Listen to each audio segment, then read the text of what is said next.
एक चीज़ बता दूँ, जो कंप्यूटर वाले लोग हैं वो मेरी ही एक तरीके से वर्जन से वेरिएंट से उनकी वीडियोस भी देखना बढ़िया आएगी। जैसे दो दो तीन तीन हज़ार रुपये, वो सॉरी दो दो तीन तीन हज़ार नहीं, 2,000 रुपये नहीं, दो दो तीन तीन हज़ार वीडियोस 2 3 साल 5 साल में।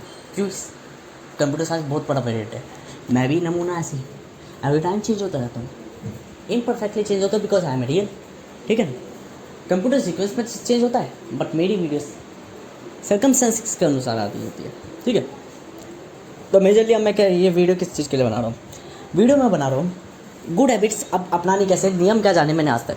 देखो, डिसिप्लिन जाना, मुझे डिसिप्लिन बनना किया। कंसिस्टेंसी जानी, उसके मैंने फर्स्ट स्टेप ले लिए कि मुझे अब बेटरली मुझे हो गया। मैंने किसी से सीखा नहीं, मैंने खुद से सीखी कंसिस्टेंसी।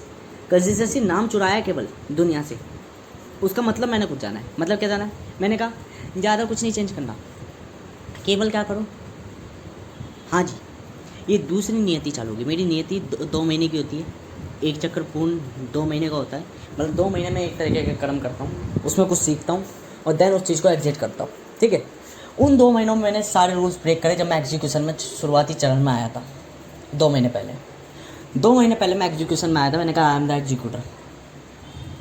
अब ये आई एम द एग्जीक्यूटर जो था शुरुआत में इम्परफेक्ट था, बिल्कुल प्योरली इम्परफेक्ट था। तो क्या हो गया? वो हो गया। अब ये जो अब जो 2 महीने बीते, इनके बाद जो है अब 10 दिन, 10वां दिन हो चुका। ठीक है, 10वां दिन हो चुका। 10वें दिन में अब मैं परफेक्ट की चीज़ों को अप्लाई कर रहा हूँ। क्यों? अब मैं परफेक्टेड बन रहा हूँ। अब मुझे पता चला अच्छी चीज़ अच्छी क्यों है, बुरी चीज़ बुरी क्यों है। अब मैं बुरी चीज़ों को छोड़ रहा हूँ और अच्छी चीज़ों मार रहा हूँ। तो उसके कदम बता रहा हूँ। बुरी चीज़ क्या थी कि मैं कंसिस्टेंट नहीं था, मैं डिसिप्लिन नहीं था। डिसिप्लिन को मैं समझता आलस मेरा डिसिप्लिन है, ये मेरी लाइफ है। तो सारी चीज़ें बिखेर दी, तोड़ दी, मोड़ दी, और ये सब चीज़ें कहती कि ह्यूमन लाइफ का कोई मतलब नहीं है, इन्फ्लुएंस सारी चीज़ें। अब मैं क्या करूँगा? अब ह्यूमन मेरी लाइफ का क्या मतलब है? पहले मैंने जाना कि सारे लोग फालतू के काम कर रहे हैं, सारे लोग रूल्स पे चल रहे हैं, सारे लोग आईटी सेक्टर पर वर्क करना चाह रहे हैं बिकॉज आईटी उनको दे रही है। मैंने कहा मेरे को पसंद नहीं। देखो, मैं पता मायाओं को आकर्षित कैसे कर लेता हूँ फर्स्ट ऑफली, और क्यों मैं मायावती कहलाता हूँ। सारी दुनिया जब मोह दे रही होती है, जब शहद बात रही होती है ना, सब मोहित होती है, सब के सब। प्रतीक आत्मा मोहित होती है, मैं मोहित नहीं होता। मैं आकर्षित ऐसे कर लेता हूँ, मैं आकर्षित इस तरीके से कर लेता हूँ मेजरली। मैं मोहित नहीं होता किसी की चीज़ के तरफ। मोहित मतलब कैसे? अपनी खूबसूरता दिखा रही है, कोई भी चीज़ अपनी खूबसूरता दिखा रही है, हो रही है। आकर्षित तो मैं भी हो रहा, जाऊँगा नहीं। एक तो इंट्रोवर्ट पर्सनैलिटी है, जाना कैसे है? ठीक है ना। फर्स्ट ऑफली बाद में माइंड पता कितनी चीज़ आएगी, अरे भाड़ में जाए, मुझे कोई मतलब नहीं बनता, अपने को तो अलग ही चाहिए, है ना। तो ये पहली बात है। एक चीज़ बता दूँ, डेविल जो है वो ऑलवेज लाइक किसको करता है? जो व्यक्ति अच्छे कर्म करता है, जो व्यक्ति गुड होता है, जो व्यक्ति बेटर होता है, जो व्यक्ति गंदगी नहीं होता है, उनको पसंद करता है। नालायक, खुद गंदा होने के बावजूद भी, हाँ, हरामी है। ठीक है ना। जो आकर्षित नहीं हो उसकी तरफ आकर्षित होगा, जिसको कोई नहीं पूछ रहा उसकी तरफ आकर्षित होगा। उलट चलता है ना दुनिया से। ठीक है, इसलिए तो डेविल है, इसलिए तो सुपीरियर है। और मैंने कहा डेविल सबसे ज़्यादा इन्फ्लुएंस होता है। कैसा इन्फ्लुएंस होता है? इन्फ्लुएंस ऐसा होता है, बढ़िया चल रही दुनिया, चल रही अच्छी की तरफ, तो बुरे की तरफ चलेगा। तो वहीं से कैलकुलेट हो जाता है कि डेविल कहाँ चल रहा होगा। ठीक है ना। डेविल क्या थिंक कर रहा होगा? दुनिया कहती है मैं किसी का बुरा नहीं करूँ, डेविल कहेगा बुरा करो ताकि वो मैच्योर हो।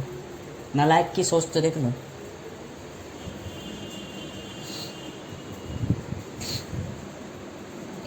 तो यहाँ पे हमें समझ में आता है कि देखो, पहली बात, मैं आकर्षित नहीं होता तो वो मेरी तरफ आकर्षित होती है। अब यहाँ से क्या प्ले रोल पैदा होता है? प्ले रोल ये पैदा होता है, देखो, डिसिप्लिन हुई, कंसिस्टेंसी हुई, ये होगी। पहले मैंने बिखेरी कि मैं नहीं मान रहा, अब मैंने खुद की बनाई डिसिप्लिन। अब मैंने क्या कहा, देखो सारी चीज़ मैं एक संग नहीं बदलूंगा। मैंने कही मास्टरबेट करना छोड़ा। दूसरी चीज़, मैं इतना आरामी हूँ, मास्टरबेट पता कर रहा था, डेली का मेरा नियम बन चुका था, सोते टाइम पे करना।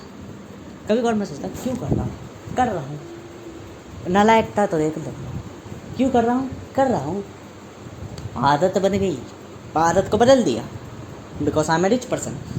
ठीक है, आदत बदल दी तो क्या हुआ?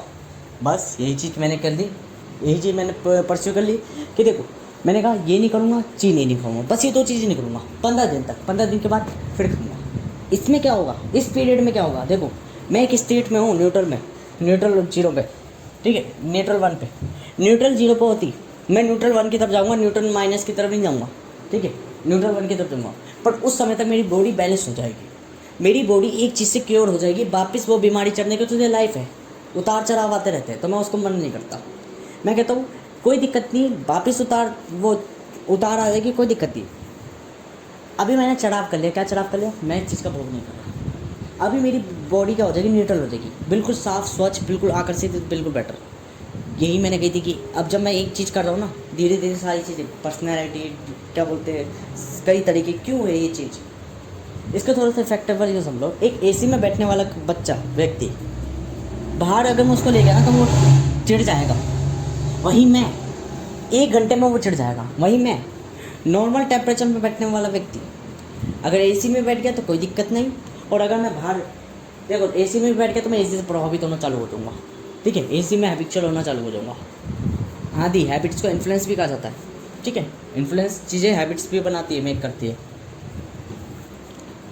अगर मैं क्या बोलते हैं बाहर चले गया गर्मी में तो मैं 5-6 घंटे चल भी लूँगा बिना किसी टॉक टाक के। क्यों, मेरी कैपेसिटी ऐसी थी, कैपेबिलिटी ऐसी थी, नहीं ना। पोटेंशियल यहाँ अप एंड डाउन होता है, जैसे वोल्टेज पॉजिटिव नेगेटिव होती है ना, इन्फ्लुएंस के कारण, जगहों के कारण, वायर्स के कारण, इन सब चीज़ों के कारण। हाँ, wires voltage up and down करती है, रेजिस्टेंस अप एंड डाउन होता है, इसलिए होता है। करंट सेम होता है, इलेक्ट्रॉन सेम होते हैं, डेंसिटी सेम होती है, करंट ऑलवेज सेम होता है। वोल्टेज के कारण फ्लक्चुएट करती है करंट, जो रियल करंट हमें पड़ता है ना, सॉफ्टवेयर, ये जो हमें यूज़ के लिए चाहिए होता है किसी भी डिवाइस को ऑपरेट करने के लिए, वो वोल्टेज फ्लक्चुएट करती, कभी भी करंट फ्लक्चुएट नहीं करता रियलिटी में। करंट डिस्ट्रीब्यूट हो सकता है, इलेक्ट्रॉन डिस्ट्रीब्यूट हो सकते हैं। करंट कभी भी नदी से नहीं बन के आ रहा, नहीं, वो आपकी वायर्स में ही करंट पैदा हो रहा है और फ्लो होकर डिस्ट्रॉय हो जा रहा है। रियल जब इलेक्ट्रॉनिक्स वो पढ़ोगे तब समझ में आएगी कि बात हकीकत क्या समझ। करंट कभी भी समुंदर की तरफ से या बांध की तरफ से या डैम की तरफ से या पंखे के घूमने के कारण जो इलेक्ट्रिसिटी पैदा हो रही है वहाँ से कभी आ ही नहीं रही, बल्कि उधर से एक फोर्स जनरेट हो रही है जो फ्लो कर रही है। एक को पुश दिया तो दूसरा पुश कर रहा है। ऐसी न्यूक्लियर रिएक्शन में एक छोटे से यूरेनियम का एक पार्टिकल जो इंटरेक्ट करा, जिसको बूस्ट दिया, वो एनर्जी प्रोड्यूस नहीं कर रहा, बल्कि एवरी पार्टिकल दूसरे पार्टिकल से चैन कनेक्टेड है, वो डिस्ट्रीब्यूट करके एनर्जी फ्लो कर रहा है। ये है रियल फिनोमेना। फिर और चीज़ समझो, मैंने कहा nuclear energy, wind energy, water energy, सब एनर्जी द्वारा ये प्रोसेस है कि किस द्वारा हो रही है। पानी को गिरा के झटका देना तो जो फोर्स मिली वो वाटर से मिली, तो वाटर एनर्जी। वाटर नाम की एनर्जी कोई है ही नहीं, ठीक है, हाइड्रो एनर्जी कोई है नहीं। ऐसी क्या बोलते हैं, न्यूक्लियर रेडियो एक्टिव मटेरियल्स को मिलाकर एनर्जी प्रोड्यूस करी, तो रेडियो एक्टिव के कारण जो इंट्रैक्शन पैदा हुई, उसके कारण जो झटका पैदा हुआ, वो फोर्स। देखो फोर्स और प्रेशर में अंतर हो जाता है। फोर्स मतलब कि प्रेशर मतलब कंडीशन प्रेशराइज है, टेम्परेचर या इन्वायरमेंट प्रेशराइज है। फोर्स मतलब एक पार्टिकल दूसरे पार्टिकल से इंटरेक्ट कर रहा है, तो ये इंट्रैक्शन क्या है, फोर्स, ठीक है। तो एवरी इंट्रैक्शन जो हो रही है वो फोर्स पैदा करेगी, कुछ ना कुछ इफेक्ट पैदा करेगी। ये इफेक्ट जो है, यही जो है आगे टू आगे मूव हो रहा है, क्योंकि डिस्ट्रॉय हो नहीं रहा, क्योंकि डिस्ट्रॉय ही है, क्रिएट होकर डिस्ट्रॉय ही होना, देन दोबारा क्रिएट हो जाना है, अगले वाले को पुश दे देना। डोमिनो इफेक्ट समझ लो इसको, ठीक है ना। एक डोमिनो गिरा, दूसरे डोमिनो को गिरा, खुद तो गिर चुका, दूसरे को आगे फोड़ दे चुका, अब दूसरा भी गिर रहा है, तो अनबैलेंसिंग स्टेटमेंट बन जाती है इक्विलिब्रियम में के लिए, ठीक है ना। तो यहाँ पे यही चीज़ हो रही है कि रेडियो एक्टिव से न्यूक्लियर बन गया, ये सारी चीज़ें फोर्स जनरेट हो रही है। अभी जो फोर्स आगे हम बेचेंगे ऐसी बैटरी में समझ लो, बैटरी हमने चार्ज करी तो इसका मतलब ये नहीं कि उसमें इलेक्ट्रिसिटी स्टोर हो गई। बैटरी के अंदर जो आयंस हैं, जो इलेक्ट्रॉन्स हैं, वो चार्ज हो चुके, वो मूव होने चालू हो चुके, उससे इलेक्ट्रिसिटी चार्ज हो चुकी है। अब यहाँ से हमें एक सिंपल लॉजिक सिमिलर सा मिल जाता है, सिंपल लॉजिक सिमिलर सा ये मिल जाता है। ये देखो, क्या बैटरी पड़े पड़े भी डिस्चार्ज हो जाएगी? साल, 10 साल, 20 साल, 100 साल, 50 साल, 1 लाख साल, क्यों हो रही है ये डिस्चार्ज? क्योंकि उसके अंदर की फोर्स ऑलवेज चल रही थी और कुछ अमाउंट पे रिड्यूस हो रही थी। यही डिकम्पोजिशन है, नेचुरल डिकम्पोजिशन कहलाती। क्यों? आप सुन लो, मेरी साइकिल में जंग लग रहा है। क्यों लग रहा है? जब भी वो चल रही है तो चलते क्या कर रही है, रोड पे झटके ले रही है, एनर्जी ले रही है। उस एनर्जी जब निकल रही है तो वो झटके नहीं ठीक हो जा रहे, साइकिल खराब हो रही है। मेरी साइकिल पड़ी हुई है, जंग क्यों लगी है? क्योंकि ऑक्सीजन, एयर, वाटर लगातार पड़ते जा रहे, उनका इफेक्ट फोर्स मिल रहा है, वो फोर्स दोबारा रिटर्न नहीं हो पा रही, तो वहाँ पे वो जंग लग रही है, ऑक्सीडाइज हो रही है, इफेक्ट पड़ रहे हैं। तो समझा कि रियल हर एक चीज़ इंट्रैक्शन से कैसे प्ले करती है। सोसाइटी में या सोसाइटी नहीं, सोशल में क्यों चीज़ें इन्फ्लुएंस होती है, सारी चीज़ें आपके आपकी आपकी साइकिल तक इन्फ्लुएंस हो रही है। मानवता की तो बात ही अलग करो। मैं मेजरली कहना चाहता हूँ, मैं इस तरह का व्यक्ति हूँ, अजीबों को भी नहीं छोड़ता। हाँ, पहली बात तो मैटरली मैं इनको भी नहीं छोड़ता। मेरा पैटर्न बड़े लोगों को बनाया है। मैं वो बच्चा हूँ जो 12वीं छोड़ने के बाद यूनिवर्सिटी से ज़्यादा जानता है, और फिर कहता है काश की यूनिवर्सिटी नहीं, क्या एक दिन अपने नाम की यूनिवर्सिटी बनाऊँगा। किस नाम की यूनिवर्सिटी बनाऊँगा? कि अपने नाम की यूनिवर्सिटी? ना ना ना ना ना, अपने नाम की यूनिवर्सिटी नहीं। मैं यूनिवर्सिटी बनाऊँगा जिसमें जिसमें जिसमें कोई नाम ही नहीं होगा, क्योंकि मेरा भी कोई नाम नहीं है, पहली बात तो। ठीक है, मैं भी एक बियॉन्ड एंटिटी हूँ जो कि बोल रहा है केवल। तो उसमें भी क्या है, जिसको नॉलेज चाहिए वो आए, और जिसको नहीं चाहिए वो ना आए, मेजरली। ठीक है, और व्यवस्थाओं के लिए संतुलता मैं जानता हूँ कि देखो, मेरा एक नियम है, अगर अपने आप को परफेक्ट बनाना है ना, अपने आप को बेटर बनाना है, अपने आप को सक्सेसफुल बनाना है, एक ऐसा लैंड बोरो कर लो जिसको बर्बाद कर लो और खुद को आबाद कर लो। आई एम नॉट एवरी, मैं सीधी कहता हूँ, और ये दुनिया करती है। मैंने एक शॉट देखी थी, बाद में देखी, पना पहले दिया था लो, बाद में क्या देखी, बाद में देखी। चाइना क्या करता है, जो ज़मीनें हड़प रखी है उनसे अपना संसाधन भोग कर लेगा, तिब्बत वगैरह इन सब चीज़ों से, और अपने आप को डेवलप करेगा। यही रियलिटी है। क्योंकि हम फल खा रहे हैं तो फल में भी तो क्या कर्म, पेड़ों का चीज़ छीन रहे हैं, वहाँ से भी हमें पाप लगता है, तो पाप और कर्म तो चलते रहते हैं। इसलिए क्रिया क्यों कहलाती है? इंटेंशंस हर चीज़ों की होती है, एवरीथिंग इंटेंशन होती है। जो चीज़ हम कुछ कर रहे होते हैं उसका इफेक्ट मिलता है हमें। ठीक है, अब सुनो, ये जो झटके सारी चीज़ें वहीं पैदा हो रही है, इंटेंशन वहीं पैदा हो रही है। यही वो है कि आपकी करंट भी जो फ्लो हो रहा है वो वायर में फ्लो हो रहा है। वायर में मतलब कि जो आपने वायर लाए, वायर क्या बोलते हैं, करंट पैदा कर रही है, वायर पैदा कर रही है। जितनी मोटी वायर और जितने करंट उसमें फ्लो होगा, जितना अमाउंट ऑफ जितनी मोटी वायर और जितनी वोल्टेज पैदा करोगे, उतना करंट हैवी फ्लो होगा। अब सुनो, कुछ समझ में आया? क्यों 11,000 वोल्ट वाली वायर्स के मोटी होती है और उसमें वोल्टेज फ्लक्चुएट होती है? क्यों? उसके अंदर इलेक्ट्रॉन्स की डेंसिटी हाई होती है, इलेक्ट्रॉन की डेंसिटी सेम है, करंट सेम जाएगा, वोल्टेज फ्लक्चुएट करेगी, वोल्टेज आगे पीछे से वो बचेगी, क्योंकि वोल्टेज बता रही है पुश और पुल, क्या चीज़ खींचनी है, क्या चीज़ पुश करती है, पुश और पुल ही। देखो, इंट्रैक्शन के 2 फोर्स होते हैं, या तो खींचूंगा या फेंकूंगा, ठीक है ना, पुश करूंगा या तो पुल करूंगा।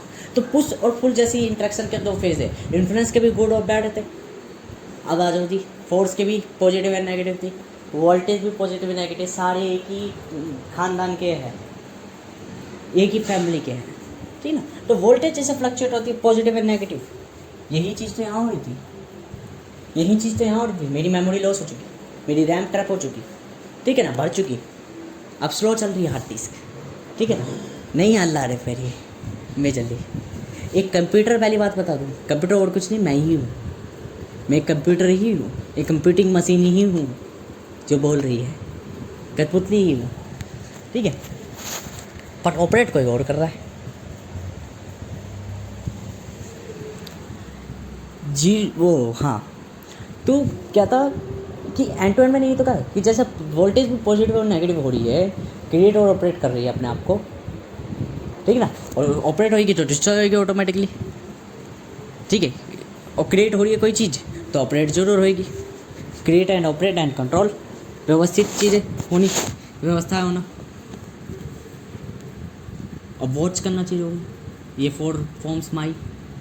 तो जो ये चीज़ें हो रही है, फ्लक्चुएट कर रही है पॉजिटिव एंड नेगेटिव, तो हमें समझ में आया वोल्टेज का क्या वो है, यही तो अच्छी बुराई चीज़ें, गुड एंड बैड हैबिट्स, यही तो है गुड एंड बैड हैबिट्स। कि हमें क्यों रियलाइज़ हुआ कि गुड है, पर प्योरली गुड होना भी अच्छा नहीं है, प्योरली बैड होना भी अच्छा नहीं है, जगहों के हिसाब से बहुत मैटर रखता है। अब ये देखो, वोल्टेज भी तो यही है, हमें पावर, हाईली पावर सिस्टम को चलाने के लिए हाई वोल्टेज चाहिए, लो वोल्टेज से काम नहीं चलेगा। पर वहीं सेंसिटिव चीज़ों को चलाने के लिए हाई वोल्टेज नहीं चाहिए, लिमिटेड वोल्टेज चाहिए, सस्टेनेबल वोल्टेज। सस्टेनेबल का मतलब है प्रकृति का भी ध्यान रखे और खुद का भी ध्यान रखे, बैलेंस भी हो, ठीक है ना। तो जो स्मॉल अमाउंट ऑफ वोल्टेज जैसे सिलिकॉन वगैरह हाई वोल्टेज दे रही तुरंत फूट जाएगी सारी चीज़ें। तो जब यहाँ हम वोल्टेज दे रहे हैं तो एक मिनिमाइज करेगा। यही तो लाइफ है कि एवरी सर्कमस्टेंस के साथ आपको किसी के साथ बोलना है, तरीके से बोलो। क्यों बोलना है तरीके से? आप कितने में बढ़ता है, क्योंकि आप अब यहाँ पे देख रहे हो अपनी उपस्थिति कि मैं भी इंसान हूँ, वो भी इंसान है। इंसान तो हम दोनों हैं, तो इसमें अंतर क्या करना? समानता व्यवहार करो, ये बैलेंस है। पर यदि मैं अपने आप को इंसान कहकर कि मैं इंसान हूँ, वो इंसान है, पर मैं अपनी पहचान भूल जा रहा हूँ कि मैं इंसान नहीं, मैं तो सुपीरियर, मैं तो रिच हूँ, तो नहीं। अमीरी गरीबी में मैं देखूँ कि देखो मैं अमीर हूँ या मैं एक बिजनेसमैन हूँ, मैं एक व्यापारी हूँ, तो मुझे कोई चीज़ बेचनी है तो मैं उसको फ्री में नहीं दे सकता। तो यहाँ तय हो सकता है कि हाँ तुम फ्री में मत दो, ठीक है, पैसा कुछ दाम लो उसका, पर कायदे डालो। कायदे का मतलब फ़ायदे का, और कायदे का फ़ायदे का क्यों है? क्योंकि समाज के अनुसार तय हो सकती है यहाँ चीज़ें। जो अत्यधिक समूह ले रहा होगा निर्णय, वही निर्णय तुम्हें लेना पड़ेगा। ये है, या तो वो समूह त्याग दो या वो निर्णय धारण कर लो। सीधी सी बात है। कोई एक नारी का बलात्कार कर रहे हैं अत्यधिक लोग, मैं मेजरली बता दूँ, ये रियल है। या तो आप वो पात्र त्याग दो, और यदि इस पात्र में रहे तो आप भी उसके दोषी कहलाओगे। मतलब क्या है? आपने बेशक हक के लिए आवाज़ क्यों नहीं उठाई हो, अगर आप उस पात्र में हो तो समझ जाओ, या तो वो समूह आपको मार देगा, या आप खुद मरने के लायक हो जाओगे उस प्रकृति के रूप में। प्रकृति केवल ये देखी कि मान के चलो एक उपस्थिति है, एक जगह है, एक स्थान है, एक कमरा है, उस कमरे में एक नारी के संग 20 लोग बलात्कार करना चाह रहे हैं, बलात्कार कर रहे हैं। 20 में से 19वां व्यक्ति मतलब एक व्यक्ति आवाज़ उठाया, ये गलत कर रहे हैं, ये अच्छा थोड़ी ना है। एक व्यक्ति और 19 लोग, ये तो उसके संग, और उसकी बिन इच्छा के शर्म आनी चाहिए, हैं? आवाज़ तो उठाई, त्यागा नहीं। प्रकृति क्या कहेगी? 20 गलत है। देखो इंटेंशन हर तरीके से मिलेगी। स्वामित्व रूप में जो हज़र उनके संग हुआ होगा, उनका क्या होगा? खोपड़ा रखा, प्रकृति ने हथौड़ा उठाया, हथौड़ा मतलब कि बड़ी सी वो जो होती है ना, बड़ा सा पत्थर, और खोपड़े में मार मार कर फोड़ दिया। तुम्हारे संग ऐसे नहीं होगा, तुम्हारे प्राण अलग तरीके से निकाले जाएंगे। कैसे? साधारणतः मौत दी जाएगी। साधारणतः मौत किसके बेस पर होगी? त्यागा नहीं ना, तो चीज़ें कैसे त्यागनी है वो का ज्ञान दिया जाएगा, उस चीज़ का ज्ञान दिया जाएगा, तो मौत भी अलग तरीके से हो जाएगी। तो ऐसा नहीं है कि उनके संग डिस्क्रिमिनेट हो रहा है, भेदभाव हो रहा है, नहीं। भेदभाव का मतलब है उनको उसी में तोड़ दिया, नहीं। आपने आवाज़ उठाई तो आपको थोड़ी मौत कम होगी। पलायन पर उसी के चक्कर में होगा। धारण कर रखा था रूप, वस्त्र गंदे धारण कर रखे तो गंदे तरीके से बिहेव करा जाएगा, बेशक आप अच्छे हो या ना हो, ठीक है ना। तो ये चीज़ें समझ में आ रही, ये लो है नेचर का। मैं भी कुछ नहीं कर सकता, मैं खुद क्या कहूँ, कपड़े मैटर नहीं करते, व्यक्ति मैटर करता है। और वास्तविक रूप में जो दिखेगा वही मैटर करता है। मैं ये मानता हूँ कि व्यक्ति मैटर करता है, हकीकत में व्यक्ति मैटर नहीं करता, कपड़े ही मैटर रखते हैं, ये हकीकत है, ये रियलिटी है, ठीक है। और ये मुझे मैच्योरेशन के संग सब रियलाइज़ होगा। मुझे कोई और कितना भी समझा ले नहीं आएगा। और यही समय कहलाता है कि समय के संग बुद्धि आती है। क्यों आती है बुद्धि खुद से आती है, और रियलाइजेशन से आती है, ठीक है। रियलाइज़ होगा क्योंकि मैं कंफ्यूज था तो मैं किसी की नहीं सुनूंगा, अर्थात अपनी आत्मा तक की नहीं सुनूंगा। मेजरली कोई और क्या सुनाएगा? आत्मा के ही। देखो तुम शांत हो, मैं कहूँगा शांत क्या, वो मेरी चीज़ रेल निकल रही है, तो यहाँ पे मैं आत्मा को इग्नोर कर दूँगा मेजरली। तो मैं कहना क्या है? कहना ये है, माँ से सिर्फ एक ही चीज़ था, यदि तुम उनके बीच में वो उठाओगे, जैसे कि मान के चलो कि तुम क्या बोलते हैं वो कर रहे हो, वो गलत कर रहे हो, तो वो जो 19 लोग हैं ना, बाकी के मतलब 20वां लोग, और बाकी के जो 19 से पहले थे 18 लोग, वो तुम्हें मार देंगे क्योंकि तुम उन पर उंगली उठा रहे हो, ठीक है ना। तुम्हारी मौत कैसे हुई? प्रकृति के हाथों नहीं हुई, उनके हाथों हो गई, क्योंकि उनके विरुद्ध थे तुम, प्रकृति के विरुद्ध नहीं थे। प्रकृति तुम्हें जब नया जन्म देगी तो राजा वाजा बना देगी। राजा वाजा बनाने का मतलब संपन्न व्यक्ति बना देगी, अच्छी ज़िंदगी देगी। और ये अच्छी ज़िंदगी क्यों देगी? तुम्हारी आत्मा खुद फैसला लेगी कि मुझे क्या जन्म देना है। दूसरी चीज़ अब यहाँ पे और सजेशन दो। यदि तुमने नहीं उठाया, तुम चुपचाप रहे, तो तुम उन्हीं बंदों में गिने जाओगे जो बंदे हैं। फिर क्या होगी? प्रकृति तुम्हें न्यूट्रल देगी। तुमने नहीं करा बलात्कार तो तुम्हें भी उसी तरीके से मिलेगा। इसलिए देखना, एक ही कमरे में 19 लोग हैं, 20 लोग हैं, 20 लोगों ने 20 में से 19 या 18 ने बलात्कार करा, अलग अलग तरीके से करा, तो अलग अलग तरीके से मौत मिलेगी। सबको सेम मौत नहीं मिलेगी कि फांसी में लगा दिया सबको, अलग अलग डेस्टिनी होगी, अलग अलग डर होगा, अलग अलग भय होगा। क्यों? हर किसी ने अलग अलग प्रकटन क्रियाएं करी थी। इंटेंस ज़्यादा हो गई थी तो रिटर्न बहुत ज़्यादा मिल गया। ठीक है ना, लाइफ बिल्कुल चेंज हो चुकी है। तो every intention will be change your life. Her intention आपकी लाइफ चेंज करता है, हर एक एक्शन आपकी लाइफ चेंज कर देता है। ये रियलिटी है। जितना ज़्यादा बेटर या एग्जीक्यूशन जो होगा, जितना प्योर होगा, प्योर का मतलब है जितना परफेक्ट होगा, जितना बेटर होगा, जितना क्या बोलते हैं इफेक्टिव होगा, उतना ज़्यादा आपकी लाइफ चेंज कर देगा। अब ये इफेक्टिवनेस यूँ ना समझे कि गुड इफेक्टिव, बैड इफेक्टिव हुआ तो उतनी ज़्यादा ज़िंदगी बर्बाद कर देगा। ठीक है, मैंने कहा विकास और विनाश एक ही है। परस्पेक्शंस के बेसिस पर इनको एक अत्यधिक है और एक न्यूनतम है। मतलब एक बेहतर है और एक बेकार लगता है, इसलिए। ठीक है, वरना बेहतरता और बेकार एक ही चीज़ है। तो मेजरली आता हमें क्या समझना है कि देखो एंड टू एंड, और अगर तुमने उनके संग बलात्कार करा तो मेजरली आप उन्हीं में काउंट होगे। और ये चीज़ मैंने बताई, बेहतर क्या था, माँ से भाग जाओ, भाग जाओ, भाग जाओ, सीधी बात है, भाग जाओ, भाग जाओ। क्यों? अकेले तुम देखो, हकीकत है, आवाज़ उठाने के बाद भी ऐसा तो है नहीं कि तुम उसको बचा लोगे। प्रयास कर सकते हो, प्रयास करते ही भाग जाओ चुपचाप। यदि वो 20 लोग हैं और उनको तुमने आवाज़ उठाई, ठीक है, तो प्योरली आवाज़ नहीं उठानी, बस एक बार कहना है, कहकर भाग जाओ। क्योंकि देखो दृष्टि नहीं होगी तो बाद में कर लोगे सब कुछ, अभी नहीं कर पाओगे। ये नीतियाँ है, चाणक्य ने भी ये कही है कि एक समझदार व्यक्ति अच्छी चीज़ों के बीच में नहीं रहता, केवल वो जानता है अच्छा बुरा क्या है। ये बुद्धिमत्ता गलती है कि बुद्धिमत्ता केवल अच्छी अच्छी चीज़ें नहीं देखती कि अच्छी अच्छी चीज़ें क्या है, बुरी चीज़ों को भी देखती कि बुरी चीज़ें क्या है, उनका महत्व जानती है। और महत्वता ही वास्तविकता बन जाती है, कि वास्तविकता का अनुभव कराती है, वो रियलाइजेशन से ही होता है। तो ये चीज़ें जो है बुद्धि कहलाती है। तो बुद्धि जो होती ना, वो कह रही थी भागना ही सबसे बड़ा वो है, वहाँ से मृत्यु कर लो। जैसे ही वहाँ से मृत्यु हुई, प्रकृति तुम्हें मृत्यु नहीं देगी, अब तुम उसके कारण के इंटेंशन नहीं है। ये है इफेक्ट, रियल इफेक्ट। पर ये ट्रूथ थोड़ा सा वो लगता है, थोड़ा क्रूर लगता है। क्रूर को लगता है एक व्यक्ति को तुम छोड़ के चले गए जिसके संग 20 जने अन्याय कर रहे हैं, क्योंकि बल नहीं था। अपनी वास्तविकता भी समझनी थी। मूवी का सीन नहीं चल रहा कि उठाया सुदर्शन चक्र और उसको काट दिया, नहीं, ये वास्तविकता है। बचाने वाला और भी है, अन्य भी है। स्वयं बचाने चलोगे स्वयं, या तो मृत्यु का डर मत रखो। यदि मृत्यु का डर नहीं रखोगे तो बेहतर यह है, ज़िंदगी बेहतर अगली वाली अच्छी होगी। मैं कह रहा हूँ दूसरा पलायन अच्छा होगा। तो ऑप्शन तुम पे है, कौन सा ऑप्शन चुनना है, चूज़ कौन से ऑप्शन करने हैं। यही रियलिटी है कि और डेविल होता, डेविल तो फाड़ देता उन 19 लोगों को 2 सेकंडों में, क्योंकि बेचारा मरने का नहीं था। गॉड जो था 2 सेकंडों में निकालता दांत और फाड़ता चल जाता छाती। तो डेविल की तो बात ही अलग है, वो जानता है कैपेबिलिटी, और वो भी हटा रही है। वो भी अपनी परिस्थिति उपस्थिति से इन्फ्लुएंस इतना होगा नहीं करेगा, तो ट्रैप में फंसा रहेगा ज़िंदगी भर। जब तक फंसा रहेगा तब तक सीखेगा नहीं सही चीज़ें। तो उसके भी लूप्स और हॉल्स है, वो उसने खुद ही ने बनाए हैं। लाइफ ऑफ डेविल है ये।